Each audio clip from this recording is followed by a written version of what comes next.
Sir ನಮಸ್ಕಾರ, ನನ್ನ ಧ್ವನಿ ತಲುಪ್ತಾ ಇದೆ ಅಂತ ಭಾವಿಸ್ತೀನಿ. ನಮಸ್ಕಾರ ಸ್ಮಿತಾ, ಕೇಳ್ತಾ ಇದೆ. Yes sir. ಮೊದಲದಾಗಿ ನಾವು ಈ ಗೆಲುವು ಸಂಪಾದನೆ ಮಾಡಿದ್ರಲ್ಲಿ ಯಾರ ಕಾಂಟ್ರಿಬ್ಯೂಷನ್ ಎಷ್ಟು ಅನ್ನೋದ್ರಿಂದ ಪ್ರಾರಂಭ ಮಾಡ್ಬೋದಾ ಅಂತ. ಅಂದ್ರೆ ಮೂರು ಪಕ್ಷಗಳು ಒಗ್ಗಟ್ಟಿನಿಂದ ಚುನಾವಣೆಯನ್ನ ಫೇಸ್ ಮಾಡಿದ್ವು. ಬಿಜೆಪಿ ಆಗಿರಬಹುದು, NCP ಹಾಗೆ ಶಿವಸೇನೆ. ಬಟ್ ಸ್ಟಿಲ್ ಕಾಂಟ್ರಿಬ್ಯೂಷನ್ ಅಂತ ಗಮನಿಸಿದಾಗ ಈ ಮೂವರು ನಾಯಕರ ಪೈಕಿ ಅಜಿತ್ ಪವಾರ್, ಏಕನಾಥ್ ಶಿಂದೆ ಹಾಗೆ ಫಡ್ನವೀಸ್ ಯಾರ ಪಾತ್ರ ಪ್ರಭಾವ ಹೆಚ್ಚಿತ್ತು ಅಂತ ಹೇಳಿ ತಾವು ಗಮನಿಸಿದ ಹಾಗೆ? ಇದೊಂದು ದೊಡ್ಡ ಸುನಾಮಿ ಮತ್ತು ಅಭೂತಪೂರ್ವವಾದ ಮತ್ತು ಐತಿಹಾಸಿಕ ಚುನಾವಣೆಯ ಫಲಿತಾಂಶ ಮಹಾರಾಷ್ಟ್ರ. ಯಾಕಂದ್ರೆ ಮಹಾರಾಷ್ಟ್ರ ಅಂದ್ರೆ ಏನು, it is the second capital, ಅಂದ್ರೆ ಫೈನಾನ್ಷಿಯಲ್ ಕ್ಯಾಪಿಟಲ್ ಆಫ್ ಇಂಡಿಯಾ. ಜೊತೆಗೆ ಇಲ್ಲಿ ಅರ್ಬನ್ ವೋಟರ್ಸ್ ಮತ್ತೆ ರೂರಲ್ ವೋಟರ್ಸ್ ಇದ್ದಾರೆ. ಮತ್ತೆ ಐಡೆಂಟಿಟಿ ಪಾಲಿಟಿಕ್ಸ್, ಯಾರ ಜೊತೆಗೆ ಗುರುತಿಸಿಕೊಳ್ಳಬೇಕು ಅನ್ನತಕ್ಕಂತ ಒಂದು ಅವೇರ್ನೆಸ್. ಜಾರ್ಖಂಡ್ ನೀವು ಹೋಲಿಸಿದ್ರೆ ಅಲ್ಲಿ ಗುಡ್ಡಗಾಡು ಪ್ರದೇಶ, ಅದರಿಂದ ಟ್ರೈಬಲ್ಸ್ ಅಂತ ಹೇಳ್ಬೋದು. ಆದ್ರೆ ಈ ಒಂದು ಮಹಾರಾಷ್ಟ್ರದಲ್ಲಿ ಒಂದು ರಾಜಕೀಯ ಪ್ರಬುದ್ಧತೆಯನ್ನ ಉಳ್ಳಂತಹ ಒಂದು ಮತದಾರ ಇದ್ದಾನೆ. ಅಲ್ಲಿ ಸ್ಥಳೀಯವಾದ ಚುನಾವಣೆ ಅನ್ನುವ ರೀತಿಯಲ್ಲಿ ಅದು ಕಂಡು ಬಂದ್ರು ಸಹ it became A local like election. ಯಾಕಂದ್ರೆ ಪ್ರತಿಯೊಂದು ಪ್ರಾಂತದಲ್ಲಿ 5 ಪ್ರಾಂತದಲ್ಲೇ ತೆಗೆದುಕೊಳ್ಳಿ, ವಿದರ್ಭ ತೆಗೆದುಕೊಳ್ಳಿ, ಅಥವಾ ಕೊಂಕಣ ಇದನ್ನು ತೆಗೆದುಕೊಳ್ಳಿ, ಅಥವಾ ಮುಂಬೈ ಸಿಟಿ ತೆಗೆದುಕೊಳ್ಳಿ, ಮುಂಬೈ ರೂರಲ್ ತೆಗೆದುಕೊಳ್ಳಿ, ಈ ರೀತಿಯ ಮರಾಠವಾಡ ಪ್ರದೇಶಗಳ ಒಂದು ಇದನ್ನು ನೋಡಿದರೆ ಪ್ರತಿಯೊಂದು ಕ್ಷೇತ್ರದಲ್ಲೂ ಅಲ್ಲಿರ್ತಕ್ಕಂತಹ ಒಳ್ಳೆಯ ಪ್ರಭಾವಿ ಮತ್ತು ಶಕ್ತಿಶಾಲಿ ಹಣವಂತರಾದ ಒಂದು ಕ್ಯಾಂಡಿಡೇಟ್ಗಳು ಮತ್ತು ಅಧಿಕಾರದಲ್ಲಿ ಬರ್ತಕ್ಕಂಥದ್ದನ್ನು ಕಾಣ್ತಾ ಇದ್ದೇವೆ. ಆದ್ರಿಂದ 2024 ಒಂದು ಮೇ ಲೋಕಸಭಾ ಚುನಾವಣೆಯಲ್ಲಿ ಇಲ್ಲಿ ಆದಂತಹ ಸೆಟ್ ಬ್ಯಾಕ್ ಇವಾಗ ಅದು ರಿವರ್ಸ್ ಆಯ್ತು. ಕೇವಲ 4 ತಿಂಗಳಲ್ಲಿ ಈ ರೀತಿಯ ಒಂದು ಪರಿಣಾಮ. ನೀವು ಹೇಳಿದ್ರಲ್ಲ ಯಾರ ಪಾತ್ರ ಹೆಚ್ಚು ಅಂತಕ್ಕಂಥದ್ದನ್ನ ಕುರಿತು ಯೋಚನೆ ಮಾಡುವಾಗ ಅಲ್ಲಿ ಒಂದು ಪ್ರಮುಖ ಅಂಶ ಕಾಣುತ್ತೆ. ಶಿಂದೆ ಅವರು ಈ ಇಬ್ಬರನ್ನು, ಅಂದ್ರೆ ಬಿಜೆಪಿಯ ಹಿರಿಯಣ್ಣನನ್ನು ಮತ್ತು ಅಜಿತ್ ಪವಾರ್ ಅಂತಕ್ಕಂಥ ಒಬ್ಬ ಅಧಿಕಾರವನ್ನು ಹಂಚಿಕೊಳ್ತಕ್ಕಂಥ ಸಹೋದ್ಯೋಗಿಯನ್ನ ಪಡೆದಿರ್ತಕ್ಕಂಥದ್ದು ಅವರ ಒಂದು ಜಾಣತನದ ಮೇಲೆ ಬಹುಶಃ ಇದು ಆಯ್ತು ಅಂತಕ್ಕಂಥದ್ದು ಎಲ್ರಿಗೂ ಗೊತ್ತಿರ್ತಕ್ಕಂಥ. ಇಲ್ಲದೆ ಹೋದ್ರೆ ಅವ್ರ ಅಧಿಕಾರಕ್ಕೆ ಬರ್ಲಿಕ್ಕೆ ಸಾಧ್ಯ ಆಗ್ತಿಲ್ಲ. 103 ಇದ್ದಂತ ಬಿಜೆಪಿ ಒಂದು ಅಸಹಾಯಕ ಪರಿಸ್ಥಿತಿಯಲ್ಲಿ ಇದ್ದಾಗ ಶಿಂದೆ ಬಣ ಅವರಿಗೆ ಸೇರಿ ಅಜಿತ್ ಪವಾರ್ ಅವರನ್ನು ಕೂಡಿಕೊಂಡು ಒಂದು ಒಳ್ಳೆ ರೀತಿಯ ಸರ್ಕಾರವನ್ನು ಕೊಟ್ಟಿದ್ದಾರೆ. ಆ ದೃಷ್ಟಿಯಿಂದ ಶಿಂದೆ ಅವರ ಪಾತ್ರ ಒಂದು ರೀತಿಯಲ್ಲಿ ಸಂಖ್ಯೆಯ ದೃಷ್ಟಿಯಿಂದ ನೋಡಿದ್ರೆ ಕಡಿಮೆ ಇರಬಹುದು, ಆದ್ರೆ ಅವರ ಪಾತ್ರ ಇಂತಕ್ಕಂಥದ್ದು ಬಹಳ ಒಂದು ಹೆಚ್ಚಿನ ಮಹತ್ವ ಉಳ್ಳಂತ cementing factor. But on that note, ಈಗ ದೇವೇಂದ್ರ ಫಡ್ನವೀಸ್ ಅವರನ್ನ ತ್ಯಾಗದ ಮೂರ್ತಿ ಅನ್ನೋ ರೀತಿಯಲ್ಲಿ ನೋಡ್ತಿದ್ದಾರೆ. ಆಲ್ರೆಡಿ ಕೈಯಲ್ಲಿದ್ದ ಅಧಿಕಾರವನ್ನ ತ್ಯಾಗ ಮಾಡಿದ್ದಾರೆ. ಈಗ 130ಕ್ಕೂ ಅಧಿಕ ಸ್ಥಾನದಲ್ಲಿ ಬಿಜೆಪಿನೇ ಗೆದ್ದಿದೆ. Why not Fadnavis? ಪ್ರಶ್ನೆ ಬಿಜೆಪಿಯಲ್ಲಿ ಸಹಜವಾಗಿ ಉದ್ಭವ ಆಗಿದೆ. ಅದೇ ಆ ಪ್ರಶ್ನೆಗೆ ಬರ್ತೀನಿ. ಕಾರಣ ಏನಂದ್ರೆ ನಿಜ ನೀವು ಹೇಳಿದ್ದು, ಅವರು ಒಂಥರ ಈ ಮಹಾರಾಷ್ಟ್ರದಲ್ಲಿ ಇರ್ತಕ್ಕಂಥ ಒಬ್ಬ ಚಾಣಕ್ಯ.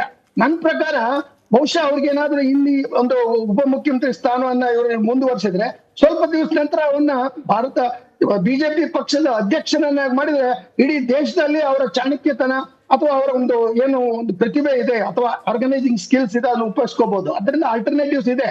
ಅವ್ರಿಗೆ ತ್ಯಾಗ ಮಾಡಿದ್ದಾರೆ ಅಂತಕ್ಕಂಥ ನಿಜ. ನೀವ್ ಹೇಳಿದ ಮಾತನ್ನ ಒಪ್ತೇನೆ. ಯಾಕಂದ್ರೆ ಅವ್ರು ಎಷ್ಟು ಚಾಣಕ್ಯ ಅಂದ್ರೆ ನಾವು ಅದನ್ನ ಇಂಗ್ಲಿಷ್ ನಲ್ಲಿ ನಮ್ಮ ಇದರಲ್ಲಿ ವೆಸ್ಟರ್ನ್ ಫಿಲಾಸಫಿನಲ್ಲಿ ಮೆಕ್ಯಾವೆಲಿ ಅಂತ ಇದ್ದಾನೆ. ಮೆಕ್ಯಾವೆಲಿ ಚಾಣಕ್ಯನನ್ನು ಮೀರಿಸಿದಂತ ತಂತ್ರಜ್ಞಾನ. ಈ ರೀತಿಯ ತಂತ್ರ ಶಕ್ತಿಯನ್ನ ಸ್ಟ್ರಾಟಜಿಯನ್ನ ಉಳ್ಳಂತ ಫಡ್ನವೀಸ್ ಅವರು ನಿಜವಾಗ್ಲೂ ಮುಖ್ಯಮಂತ್ರಿ ಸ್ಥಾನವನ್ನ ಹಿಂದೆ ನಿಭಾಯಿಸಿದ್ದಾರೆ. ಮತ್ತೆ ಅವರಿಗೆ ಅವಕಾಶವನ್ನ ಕೊಡಬೇಕಾದ್ದು ಒಂದು ರೀತಿಯಲ್ಲಿ ಅಗತ್ಯ. ಕಾರಣ ಏನು, ಅವರು ಈ ಸ್ಪರ್ಧೆಯಲ್ಲಿ 132 ಸ್ಥಾನಗಳನ್ನ ಗೆಲ್ಲುವ ಮುಂಚೆ ಯೋಚನೆ ಮಾಡಿದ್ರು. 15 ಸ್ಥಾನಗಳನ್ನ ಶಿಂದೆಯವರ ಸಿಂಬಲ್ ನಲ್ಲಿ, ಆ ಶಿಂದೆ ಶಿವಸೇನೆ ಸಿಂಬಲ್ ನಲ್ಲಿ ನಿಲ್ಲುವಂತೆ ಮಾಡಿದ್ರು. ಅದು ಅವರು ಜಾಣತನ. ಅಂದ್ರೆ ಏನಾಯ್ತು, ಅಲ್ಲಿ 15 ಅಲ್ಲಾಯ್ತು. ಇನ್ನು ಅಜಿತ್ ಪವಾರ್ ಅವರ ಸಿಂಬಲ್ ನಲ್ಲಿ 10 ಜನರನ್ನು ನಿಲ್ಸಿದ್ರು. ಅಂದ್ರೆ 25, ಅವರ 125. ಈಗ ಆಕ್ಚುಲಿ ಇವನ್ನ ಸೇರಿಸಿದ್ರೆ ಅವ್ರಿಗೆ ಇವ್ರು ಬಿಜೆಪಿಗೆ ಸ್ವತಂತ್ರವಾದ ಬೆಂಬಲ ಬರ್ತಕ್ಕಂಥ 155 ಸೀಟ್ ಇದೆ ನಿಜ. ಆದ್ರೆ ಆ ರೀತಿ ಒಡಕು ಅಥವಾ ಸ್ಪ್ಲಿಟ್ ಮಾಡಿ ನೋಡುವುದು ಸರಿಯಲ್ಲ. ಈಗ ಅತ್ಯಂತ ಸೂಕ್ಷ್ಮವಾದ ಸನ್ನಿವೇಶ. ಕಾರಣ ಶಿಂದೆಯವರ ಲಾಡ್ಲಿ ಬಹನ್ ಸ್ಕೀಮ್ ಅಂತಕ್ಕಂಥದ್ದು ಎಲ್ಲ ಮಹಿಳೆಯರಿಗೂ ತಲುಪಿರ್ತಕ್ಕಂಥದ್ದು ಮಹಾರಾಷ್ಟ್ರದಲ್ಲಿ ಅದು ಬಹಳ ಪ್ರಮುಖವಾಗಿ ಪಾತ್ರ ವಹಿಸಿದೆ. ಬಿಜೆಪಿ ಎಷ್ಟೇ ಸೈದ್ಧಾಂತಿಕವಾಗಿ ನಾವು ಫ್ರೀ ಬಿಗಳ ವಿರುದ್ಧ, ಗ್ಯಾರಂಟಿಗಳ ವಿರುದ್ಧ ಅಂತ ಹೇಳಿದ್ರು ಸಹ ಅದನ್ನ ಇನ್ನೊಂದು ರೂಪದಲ್ಲಿ ಇವರು ಬಂದಿರ್ತಕ್ಕಂಥದ್ದನ್ನ ನಾವು ಕಾಣ್ತೇವೆ. ಅಂದ್ರೆ ಏನಾಯ್ತು, ಜನರಿಗೆ ಸ್ಪಂದಿಸ್ತಕ್ಕಂತ ಮತ್ತೆ ಕನೆಕ್ಟ್ ಆಗ್ತಕ್ಕಂತ ಒಂದು ಏನು ತಂತ್ರಗಾರಿಕೆ ಇದೆ ಅದನ್ನ ಇವರು ಮಾಡಿದ್ರು. ಅದರಿಂದ ಏಕಾಯ್ತು ಸೇಫ್ ಆಯ್ ಅಂತ ಅಂದ್ರೆ ಆ ಒಂದು ಮೋದಿಯವರವರ ಮಂತ್ರವನ್ನ ಬರೀ ಬಿಜೆಪಿ ಅಲ್ಲ, ಶಿಂದೆ ಸಹ ಅದನ್ನ ಮಾಡಿದ್ರು. ಅದರಿಂದ ಅಜಿತ್ ಪವಾರ್ ಸಹ ಅದನ್ನ ಮಾಡಿದ್ರು. ಅಂದ್ರೆ ಏನಾಯ್ತು, ಇವರಿಗೆ ಈಗಿರ್ತಕ್ಕಂಥ ಒಗ್ಗಟ್ಟನ್ನ ಯಾವುದೇ ರೀತಿಯಲ್ಲಿ ಅದಕ್ಕೆ ಒಂದು ರೀತಿಯಲ್ಲಿ ಮುಂದೆ ಡೇಂಜರ್ ಅಥವಾ ರಿಸ್ಕ್ ಬರದ ರೀತಿಯಲ್ಲಿ ಮುಖ್ಯಮಂತ್ರಿ ಸ್ಥಾನವನ್ನ ಹಂಚ್ಕೊಳ್ಬೇಕು. ನನ್ನ ಪ್ರಕಾರ ನಾನು ಅನೇಕ ಚಾನೆಲ್ಗಳಲ್ಲಿ ನಿನ್ನೆ ಹೇಳಿದ್ದೇನೆ, ಏನಂದ್ರೆ 2.5 ವರ್ಷ ಶಿಂದೆ ಅವರಿಗೆ ಕೊಟ್ಟು ನಿಮ್ಮ ಒಂದು ಫುಲ್ ಟರ್ಮ್ ನೀವು ಎಂಜಾಯ್ ಮಾಡಿದಿರಿ, ನಮ್ಮ ಫಡ್ನವೀಸ್ ಅವರಿಗೆ ಇನ್ನೂ 2.5 ವರ್ಷ ಕೊಡಿ ಅಂತಕ್ಕಂತ ಒಂದು ಒಂದು ಒಪ್ಪಂದ ಅಗ್ರಿಮೆಂಟ್ ಅನ್ನ ಮಾಡಿದ್ರೆ ಆ ರೀತಿಯ ಒಂದು ಒಪ್ಪಂದ ಸುಸೂತ್ರವಾಗಿ ಹೋಗ್ತದೆ. ಇಲ್ಲದೆ ಹೋದ್ರೆ ಈ ಶಿಂದೆಯವರ ಏನು ಸೇನಾ ವರ್ಕರ್ಸ್ ಇದ್ದಾರೆ ಅವರು ಬಿಜೆಪಿನಲ್ಲಿ RSS ಬಿಟ್ರೆ ಬಿಜೆಪಿನಲ್ಲಿ ಇರ್ತಕ್ಕಂಥ ವರ್ಕರ್ಸ್ಗೆ ಹೋಲಿಸಿದ್ರೆ ಅವರ ಪಾತ್ರ ಹೆಚ್ಚಿನದಿದೆ. ಅಂದ್ರೆ ಥ್ರೂಔಟ್ ಮಹಾರಾಷ್ಟ್ರ ಶಿಂದೆಯ ಪ್ರಭಾವ ಅಂತಕ್ಕಂಥದ್ದು ಮಹಿಳೆಯರ ಮತಗಳನ್ನ ಪಡೆಯುವುದರಲ್ಲಿ ಹೆಚ್ಚಿನ ಒಂದು ಜವಾಬ್ದಾರಿಯನ್ನ ನಿಭಾಯಿಸಿದೆ ಮತ್ತೆ ಲಾಭ ತಂದುಕೊಟ್ಟಿದೆ ಅಂತ. ಆ ದೃಷ್ಟಿಯಿಂದ ಶಿಂದೆಯವರಿಗೆ ಇವರು ಫಡ್ನವೀಸ್ ತ್ಯಾಗ ಮಾಡ್ತಕ್ಕಂಥ ರೀತಿಯಲ್ಲಿ ಮಾಡೋದಾದ್ರೆ ಇಡೀ ಪಕ್ಷದ, ಯಾಕಂದ್ರೆ ಮುಂದಿನ ಚುನಾವಣೆಗೆ ಇದು ಬಹಳ ಬೇಕು. ಮುಂದೆ 2.5 ವರ್ಷ ಇವರಾದ್ಮೇಲೆ ಫಡ್ನವೀಸ್ ಏನಾದ್ರು ಮುಖ್ಯಮಂತ್ರಿ ಆದ್ರೆ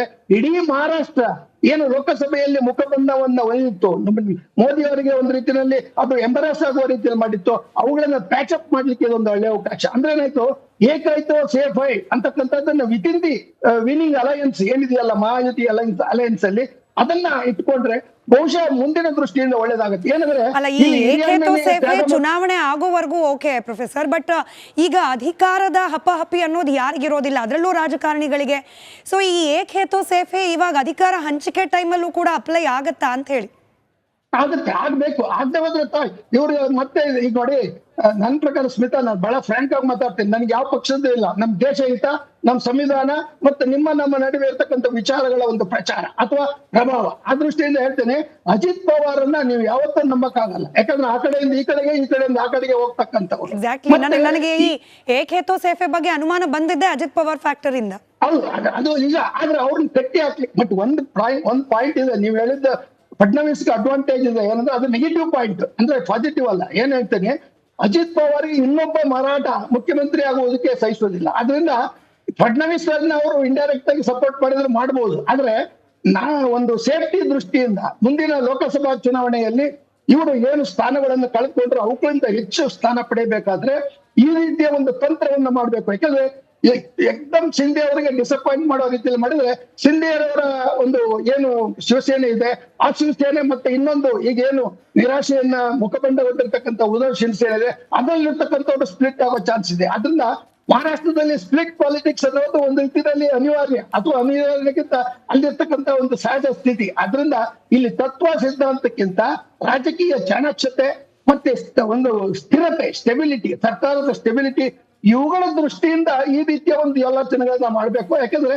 ಬಿಜೆಪಿ ಈಗ ಮೋದಿಯವರವರು ಹೇಳ್ತಾರೆ ದೇವೇಂದ್ರ ಫಡ್ನವೀಸ್ ನನ್ನ ಪರಮ ಮಿತ್ರ ಅಂತ ಹೇಳ್ತಾರೆ. ಅಂದ್ರೆ ಪರಮ ಮಿತ್ರ ಅಂದ್ರೆ ಏನಾಯ್ತು, ಅವರನ್ನ ರಾಷ್ಟ್ರ ಮಟ್ಟದ ಒಂದು ಸ್ಥಾನಕ್ಕೆ ಅವರನ್ನ ಆಹ್ವಾನ ಮಾಡ್ತಕ್ಕಂಥ ಸನ್ನಿವೇಶ ಬರ್ತಾ ಇದೆ. ನಿತಿನ್ ಗಡ್ಕರಿ ಅವ್ರು ಬಿಟ್ಟರೆ ಬಹುಶಃ ಮಹಾರಾಷ್ಟ್ರದಿಂದ ಅತ್ಯಂತ ಪ್ರತಿಭಾವಂತ ಬಿಜೆಪಿ ನಾಯಕ ಅಂದ್ರೆ ಫಡ್ನವೀಸ್ಗೆ ಇನ್ನೂ ಬಹಳ ಫ್ಯೂಚರ್ ಇದೆ.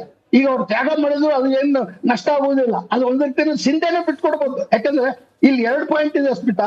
ಈ ಫಡ್ನವೀಸ್ಗೆ ಇರ್ತಕ್ಕಂಥ ರಾಜಕೀಯ ಚಾಣಾಕ್ಷತನ ಅಥವಾ ಈ ಒಂದು ಮೆಕವಲ್ಲಿ ಬುದ್ಧಿ ಇದೆಯಲ್ಲ ಅದು ಫಡ್ನವೀಸ್ಗಿಲ್ಲ. Fadnavis simple honest worker. ಅವ್ರ ಡೆವಲಪ್ಮೆಂಟ್, ಅಭಿವೃದ್ಧಿ ಈ ರೀತಿ ಅನೇಕ ರೀತಿಯ ಕಾರ್ಯಕ್ರಮಗಳನ್ನು ಕೂಡ ಲಾಡ್ಲಿ ಬೇಹನ್ ಸ್ಕೀಮ್. ಅದರಿಂದ ಲಾಡ್ಲಿ ಬೇಹನ್ ಸ್ಕೀಮ್ ನಿಂದ ಇವ್ರು ಏನು ಅಡ್ವಾಂಟೇಜ್ ತಂದು ಮಾಡಿದ್ದಾರೆ ಅದಕ್ಕೆ ಒಂದು ರೀತಿಯಲ್ಲಿ ಅವರಿಗೆ ಒಂದು ಗೌರವವನ್ನು ಕೊಡುವ ರೀತಿಯಲ್ಲಿ ಸದ್ಯದ ಮಟ್ಟಿಗೆ ಫಡ್ನವೀಸ್ ಇವರಿಗೆ ಶಿಂದೆ ಅವರಿಗೆ ಮುಂದುವರಿಲಿಕ್ಕೆ ಅವರೇ ಅವಕಾಶ ಮಾಡಿಕೊಡ್ತಾರೆ. ಯಾಕಂದ್ರೆ ಅವ್ರಿಗೆ ಗೊತ್ತಿದೆ ಇದು ನಾನು ಮುಖ್ಯಮಂತ್ರಿ ಆದ್ರೆ ಮುಂದೆ ಏನಾಗುತ್ತೆ, ಒಡಕಾಗುತ್ತೆ ಅಥವಾ ಇನ್ನೊಂದು ರೀತಿಯಲ್ಲಿ ಪ್ರಚಾರ ಆಗುತ್ತೆ. ಈ ದೃಷ್ಟಿಯಿಂದ ಬಹುಶಃ ಸದ್ಯದ ಮಟ್ಟಿಗೆ ಫಡ್ನವೀಸ್ ಅವರನ್ನ ಸದ್ಯಕ್ಕೆ ಒಂದು 2-2.5 ವರ್ಷದವರೆಗೆ ಸರಿ ಅವ್ರಿಗೆ ಬಿಟ್ಕೊಡಿ ಅಂತ ಹೇಳಿ ಇಬ್ಬರು ಡೆಪ್ಯೂಟಿ ಚೀಫ್ ಮಿನಿಸ್ಟರ್ ಇದ್ದಾರೆ ಹೆಂಗಿದ್ರು, Fadnavis as well as Ajit Pawar. ಈ ಕಾಂಬಿನೇಷನ್ ಮೇಲೆ ಇವತ್ತು ಮಹಾರಾಷ್ಟ್ರದಲ್ಲಿ ಇಂಥ ಐತಿಹಾಸಿಕ ತೀರ್ಪು ಬಂದಿರೋದು. ಅದನ್ನ ನೀವು ಒಂದು ರೀತಿಯಲ್ಲಿ ಆರೋಗ್ಯಂಟ್ ಆಗಿ ಅಥವಾ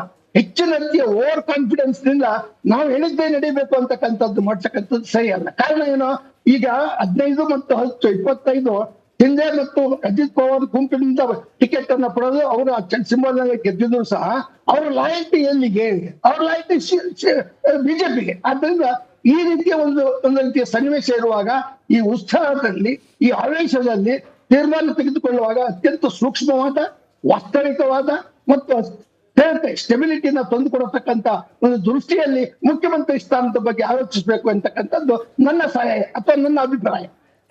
ರೈಟ್ ಪ್ರೊಫೆಸರ್, ಒಂದೇ ಗಳಿಗೆ ಒಂದು ಬ್ರೇಕಿಂಗ್ ಅಪ್ಡೇಟ್ ಇದೆ, ಅದನ್ನ ಗಮನಿಸಿ ಮತ್ತೆ ನಿಮ್ಮ ಹತ್ರ ನಾನು ವಾಪಸ್ ಬರ್ತೇನೆ. ಸಂಜೆ 6 ಗಂಟೆಗೆ ಏಕನಾಥ್ ಶಿಂದೆ ಸಭೆಯನ್ನ ಕರೆದಿದ್ದಾರೆ. ನೂತನ ಶಾಸಕರನ್ನ ಭೇಟಿ ಮಾಡಲಿದ್ದಾರೆ. ಈ ಸಭೆಯಲ್ಲಿ ಮುಂಬೈನ ಖಾಸಗಿ ಹೋಟೆಲ್ನಲ್ಲಿ ಈ ಸಭೆ ನಡೆಯೋದಿದೆ.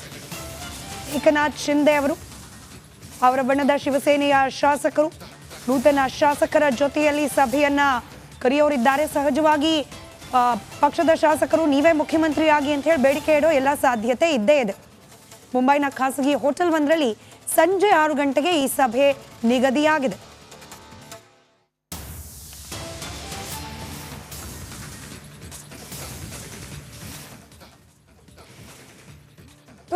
ಪುರಾಣಿಕ್ ಸರ್, ಈಗ ಆಗ್ತಿರುವ ಈ ಬೆಳವಣಿಗೆ ಕಡೆ ಗಮನ ನೋಡೋದಾದ್ರೆ ನಾವು ಇನ್ಫ್ಯಾಕ್ಟ್ ಕಳೆದ ಬಾರಿ ಶಿವಸೇನೆ ಸ್ಪ್ಲಿಟ್ ಆಗಿ ಬಿಜೆಪಿ ಜೊತೆಯಲ್ಲಿ ಶಿಂದೆ ಬಣ ಕೈ ಜೋಡಿಸಿದ್ದೇನೆ, ನೋ ಡೌಟ್ ಅಧಿಕಾರ ಅನ್ನೋ ಒಂದು ಹಪಹಪಿ ಮನಸ್ಸಿನಲ್ಲಿ ಇಟ್ಕೊಂಡೆ. ಈಗ ಗೆಲುವು ಮತ್ತೊಂದು ಬಾರಿಗೆ ಸಿಕ್ಕಿರುವ ಸಂದರ್ಭದಲ್ಲಿ ಇವತ್ತು ನಡೆಯೋ ಸಭೆಯಲ್ಲೂ ಏಕನಾಥ್ ಶಿಂದೆ ಅವರಿಗೆ ನೀವೇ ಮುಖ್ಯಮಂತ್ರಿ ಆಗಿ ಅಂತ ಹೇಳಿ ಸಹಜವಾಗಿ ಕೇಳ್ತಾರೆ ಶಿವಸೇನೆಯ ಗೆದ್ದಿರುವ ಶಾಸಕರು. ಹೇಳ್ತಾರೆ, ಕರೆಕ್ಟ್, ಅದರಲ್ಲಿ ಏನು ಸಂಶಯ ಇಲ್ಲ. ಕಾರಣ ಅವರು ಆಕ್ಚುಲಿ ಎಲ್ರಿಗಿಂತ ಮುಂಚೆ ಅವರು ಸಭೆ ಸೇರ್ತಾ ಇರತಕ್ಕಂಥದ್ದೇ ನಮ್ಮ ಇದು ಯುನಾನಿಮಸ್ ಡಿಸಿಷನ್, ಏನೋ ಶಿಂದೆ ಅವ್ರನ್ನ ಮುಂದುವರಿಸಬೇಕು, ಅವರ ಒಂದು ಅಭಿವೃದ್ಧಿ ಕಾರ್ಯಕ್ರಮಗಳು, ಲಾಡ್ಲಿ ಬೇನ್ ಮತ್ತು ಯುವಕರಿಗೆ ಕೊಟ್ಟಂತ ಆಶ್ವಾಸನೆ, ಮತ್ತೆ ಜರಂಗೆ ಉಪವಾಸ ಮಾಡಿದ್ರು ನೋಡಿ, ರಿಸರ್ವೇಶನ್ ಬೇಕು ಅಂತ, ಮೀಸಲಾತಿ, ಆ ಮರಾಠ ಸವಾಲನ್ನು ಸಹ ಇವರು ಗೆದ್ದು ಬಂದಿದ್ದಾರೆ. ಅಂದ್ರೆ ಏನಾಯ್ತು, ಭರವಸೆಯನ್ನು ಕೊಟ್ಟಿದ್ದಾರೆ. ಭರವಸೆ ಈಗ ಶಿಂದೆ ಅವರು ಫಡ್ನವೀಸ್ ಅಜಿತ್ ಹೇಳಿರ್ತಕ್ಕಂಥದ್ದು ಮತ್ತೆ ಹೈಕಮಾಂಡ್ ಹೇಳ್ತಕ್ಕಂಥ ಕಾರ್ಯಕ್ರಮಗಳನ್ನ ಜಾರಿಗೆ ತರ್ತಾರೆ. ಆದ್ರೆ ಈಗ ನಿಮ್ಮ ಜವಾಬ್ದಾರಿ ಏನಪ್ಪಾ ಅಂತಂದ್ರೆ, ಯಾರು ಬಿಜೆಪಿಗೆ ಈ ರೀತಿಯ ಒಂದು ಬರೋ ಅವಕಾಶವನ್ನ, ಪುನರ್ಜೀವನವನ್ನ ಅಥವಾ ಅದಕ್ಕೆ ಬೇಕಾದಂತ ಹೊಸ ಒಂದು ಲಾಭವನ್ನು ತಂದು ಕೊಡ್ತೋ ಅಂತವ್ರನ್ನ ಮರಿಬಾರ್ದು. ಗ್ರಾಟಿಟ್ಯೂಡ್ ಅನ್ನೋದು ರಾಜಕೀಯದಲ್ಲಿ ಬಹಳ ಮುಖ್ಯ. ಯಾಕಂದ್ರೆ ಒಬ್ಬ ರಾಜ್ಯಶಾಸ್ತ್ರದ ಅಧ್ಯಾಪಕರಾಗಿ ನನಗೆ ಗೊತ್ತಿದೆ, ಕೃತಜ್ಞತೆ ಇಲ್ಲದ ರಾಜಕಾರಣ ಎಂದಿಗೂ ಸಹ ಒಳ್ಳೆಯ ಒಂದು ಯಶಸ್ಸನ್ನ ಪಡಿಲಿಕ್ಕೆ ಸಾಧ್ಯ ಆಗಿಲ್ಲ. ನೀವೇನಾದ್ರೂ ಯಶಸ್ಸು ಪಡಿಬೇಕು, ಮತ್ತೆ ಮೋದಿ ಅವರು ಅವರ ನೇತೃತ್ವದಲ್ಲಿ ಬಿಜೆಪಿ ರಾಷ್ಟ್ರದಲ್ಲಿ ಇನ್ನೂ ಹೆಚ್ಚಿನ ಸೀಟುಗಳನ್ನ ಪಡೆದು ತನ್ನದೇ ಸ್ವತಂತ್ರ ಒಂದು ರೀತಿಯಲ್ಲಿ ಈ ಲೋಕಸಭೆಗೆ ಬಹಳ ಅನುಕೂಲ ಇರ್ತಕ್ಕಂಥ ಪರಿಸ್ಥಿತಿ ಮಹಾರಾಷ್ಟ್ರದ 48 ಲೋಕಸಭಾ ಸೀಟ್ಗಳಿದೆ. ಡೋಂಟ್ ಫರ್ಗೆಟ್, ಆ 48 ಸೀಟ್ಗಳಲ್ಲಿ ಮೆಜಾರಿಟಿ 32 ಪಡಿತಕ್ಕಂತ ಒಂದು ಚಾಕಚಕ್ಯತೆ ಅಥವಾ ಒಂದು ದೂರಾಲೋಚನೆ ಇದ್ರೆ ಬಹುಶಃ ಶಿಂದೆ ಅವರು ಮತ್ತು ಅಜಿತ್ ಪವಾರ್ ಅನ್ನ ಒಟ್ಟಾಗಿ ಕೊಂಡ್ಕೊಂಡು ಹೋಗ್ಬೇಕು. ಮತ್ತೆ ಅಲ್ಲಿ ಹೇಳ್ಬೇಕು, ನಮಗೆ ಹೆಚ್ಚಿಗೆ ಸೀಟ್ ಬಂದಿದ್ರೆ ನಾವು ಮತ್ತೆ ನಿಮಗೆ ತ್ಯಾಗವನ್ನು ಮಾಡ್ತೀವಿ, ಆದ್ರೆ ಕೇವಲ ಅರ್ಧ ಅವಧಿಗೆ ಮಾತ್ರ. ಆ ಕಂಡೀಷನ್ ಹಾಕ್ಬೋದು, ಯಾಕಂದ್ರೆ ರಾಜಕೀಯದಲ್ಲಿ ಈ ರೀತಿಯ ಬದಲಾವಣೆಗಳಾಗ್ತವೆ. ಅದರಿಂದ ನಮ್ದೇನಪ್ಪಾ ಅಂದ್ರೆ, ನಿತೀಶ್ ಕುಮಾರ್ ರೀತಿಯಲ್ಲಿ ಶಿಂದೆ ಅವ್ರನ್ನ ಆ ಒಂದು ರಾಜಕೀಯ ತಂತ್ರಕ್ಕೆ ತಳ್ಳಬೇಡ್ರಿ, ಹೋಗೋದು ಮತ್ತೆ ವಾಪಸ್ ಬರೋದು ಮತ್ತೆ ಅಧಿಕಾರ ಪಡೆಯುವುದು, ಈ ರೀತಿಯ ಸನ್ನಿವೇಶ. ಆದ್ರಿಂದ ಕೆಲವರು ನಿತೀಶ್ ಕುಮಾರ್ಗೂ ಶಿಂದೆಗೆ ಹೋಲಿಸ್ತಾರೆ, but Shinde is a better man. Because ಶಿಂದೆಗೆ ಇರ್ತಕ್ಕಂಥ ಸ್ವಭಾವ ಏನಿದೆ, ಶಾಂತ ಸ್ವಭಾವ ಮತ್ತು ರಾಜಕೀಯ ತಾಳ್ಮೆ ಇದೆ. ಆ ಒಂದು ತಾಳ್ಮೆಯೇ ಅವರನ್ನ ಈ ಮಟ್ಟಕ್ಕೆ ಒಬ್ಬ ಆಟೋ ರಿಕ್ಷಾ ಡ್ರೈವರ್ ಈ ಮಟ್ಟಕ್ಕೆ ಮುಖ್ಯಮಂತ್ರಿ ಸ್ಥಾನಕ್ಕೆ ಬಂದು ಅತ್ಯಂತ ಸ್ಪಷ್ಟವಾದ, ಪ್ರಾಮಾಣಿಕವಾದ, ನೇರವಾದ ರೀತಿಯಲ್ಲಿ ಜನರುಗಳಿಗೆ ಸ್ಪಂದಿಸ್ತಕ್ಕಂಥ ಒಂದು ರಾಜಕೀಯ ನೈಪುಣ್ಯತೆಯನ್ನ ಪಡೆದಿರ್ತಕ್ಕಂಥದ್ದು ನಿಜಕ್ಕೂ ಶ್ಲಾಘನೀಯ. ನಾನಂತೂ ಐ ಅಪ್ರಿಶಿಯೇಟ್. ಎಷ್ಟೋ ಜನ ಡಬಲ್ ಡಿಗ್ರಿ ಪಡೆದಿರ್ತಾರೆ, PhD ಪಡೆದು ಮುಖ್ಯಮಂತ್ರಿಗಳಾಗ್ತಾರೆ. ಅವ್ರಿಗೆ ಇರ್ತಕ್ಕಂಥ ಕಾಮನ್ ಸೆನ್ಸ್, ಇವ್ರಿಗೆ ಇರ್ತಕ್ಕಂಥ ಕಾಮನ್ ಸೆನ್ಸ್ ಏನಿದೆ, ಆ ಒಂದು ಕನೆಕ್ಟ್ ಇದೆ, ಆ ಕನೆಕ್ಟ್ ಬೇರೆಯವರಲ್ಲಿ ಇಲ್ಲ. ಫಡ್ನವೀಸ್ ಅಲ್ಲಿ ಇದೆ. ಈಗ ತಂತ್ರಜ್ಞಾನಿ, ತಂತ್ರದ ಮಾಡೋದ್ರಲ್ಲಿ ಎಕ್ಸ್ಪರ್ಟ್. ನಮ್ಗೆ Fadnavis is fit for national politics. ಮುಂದೆ ಅವ್ರಿಗೆ ಬಹಳ ಅವಕಾಶ ಇದೆ, ಮುಂದೆ ಪ್ರಧಾನಮಂತ್ರಿ ಆಗುವ ಅವಕಾಶ ಇದೆ. ಆದ್ರಿಂದ ಅಂತ ಅವಕಾಶಗಳನ್ನ ಕಳ್ಕೊಳ್ಬಾರ್ದು. ನಾವ್ಯಾರು ಬದುಕಿಲ್ಲದೆ ಹೋದ್ರು ಸಹ ಅವರಿಗೆ ಇರ್ತಕ್ಕಂಥ ಭವಿಷ್ಯದ ಬಗ್ಗೆ ನಾನು ಈಗಲೇ ಹೇಳ್ತೇನೆ, ಫಡ್ನವೀಸ್ ಅತ್ಯಂತ ಯಶಸ್ವಿ ರಾಜಕೀಯ ನಾಯಕನಾಗಿ ಇಡೀ ದೇಶದಲ್ಲಿ ಪ್ರಜ್ವಲಿಸಬೇಕಾದ್ರೆ ಈ ರೀತಿಯ ಸನ್ನಿವೇಶಗಳಲ್ಲಿ ತ್ಯಾಗವನ್ನ ಮತ್ತೆ ಅವರು ತೋರಿಸಿ ಇಡೀ ಶಿಂದೆನ ವಾಪಸ್ ಬರ್ಬೇಕು, ಅಜಿತ್ ಪವಾರ್ ಇಬ್ರು ಬರ್ಬೇಕು, ನೀವು ಮುಖ್ಯಮಂತ್ರಿ ಆಗ್ಬೇಕು, ಮತ್ತೆ ರಾಷ್ಟ್ರ ಮಟ್ಟಕ್ಕೆ ನೀವು ಹೋಗ್ಬೇಕು, ನಮಗೆ ಮಹಾರಾಷ್ಟ್ರವನ್ನ ನೋಡಿಕೊಳ್ತಕ್ಕಂಥ, ಅಭಿವೃದ್ಧಿ ಮಾಡ್ತಕ್ಕಂಥ ವೆಲ್ಫೇರ್ ಪ್ರೋಗ್ರಾಮ್ಸ್ ಮಾಡ್ಲಿಕ್ಕೆ ನೀವು ನಮಗೆ ಸಹಾಯ ಮಾಡ್ಬೇಕು ಅಂತಕ್ಕಂಥ ರೀತಿಯಲ್ಲಿ ಮಾಡಿದ್ರೆ ಇದು ಒಂದು ರೀತಿಯಲ್ಲಿ ಕೊಯಲಿಷನ್ ಗೌರ್ಮೆಂಟ್. ಯಾಕಂದ್ರೆ ಪ್ರಾಂತೀಯ ಪಕ್ಷಗಳನ್ನ ಈಗ ನಾವು ತೆಗೆದಾಕಕ್ಕಾಗಲ್ಲ. ಯಾಕಂದ್ರೆ ಮೋದಿಯವರಿಗೆ ಏನು ಇವತ್ತು ಅವರು ಅಧಿಕಾರದಲ್ಲಿದ್ದಾರೆ, ಪ್ರಾಂತೀಯ ಪಕ್ಷಗಳಿಂದನೇ ಅವರಿಗೆ ಅಧಿಕಾರ ಬಂದಿರೋದು. ನಿತೀಶ್ ಆಗ್ಲಿ ಅಥವಾ ಚಂದ್ರಬಾಬು ನಾಯ್ಡು ಆಗ್ಲಿ ಇಲ್ಲದೆ ಇವರು ಅಧಿಕಾರದಲ್ಲಿ ಇರ್ತಿರ್ಲಿಲ್ಲ. ಅದರಿಂದ ಈ ಕಾಂಗ್ರೆಸ್ ಏನು ಒಂದು ರೀತಿಯಲ್ಲಿ ತಂತ್ರವನ್ನ ಮಾಡಿ ಅತ್ಯಂತ ಅತ್ಯಂತ ಅಹಂಕಾರದಿಂದ ವರ್ತಿಸ್ತಾ ಇತ್ತು.